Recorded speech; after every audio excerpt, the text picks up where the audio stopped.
Analisis laporan keuangan.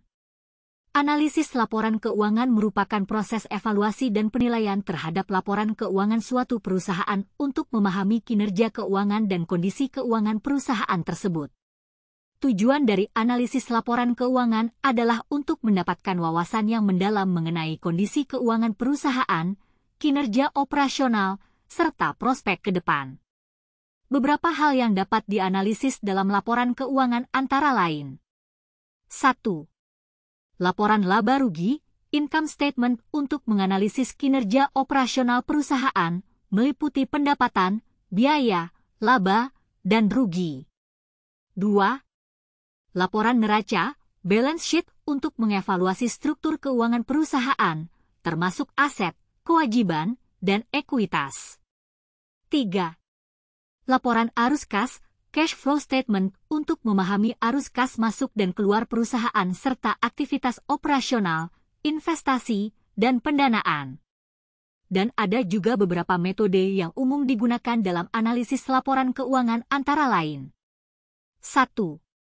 Analisis rasio keuangan, meliputi rasio likuiditas, rasio profitabilitas, rasio solvabilitas, dan rasio aktivitas untuk menilai kinerja keuangan perusahaan.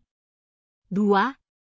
Tren dan komparasi, membandingkan kinerja keuangan dari periode ke periode atau dengan perusahaan sejenis untuk mengetahui perubahan dan tren yang terjadi. 3. Analisis vertikal dan horizontal. Analisis vertikal membandingkan bagian dari laporan keuangan dengan total, sedangkan analisis horizontal membandingkan data dari beberapa periode. 4. Analisis perspektif investasi. Mengevaluasi kelayakan investasi dengan melihat return on investment, ROI, net present value, NPV, dan internal rate of return, IRR.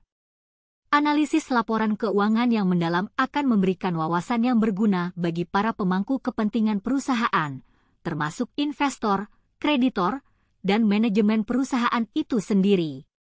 Dengan pemahaman yang mendalam tentang kondisi keuangan perusahaan, keputusan investasi dan strategi bisnis dapat dibuat dengan lebih efektif dan akurat.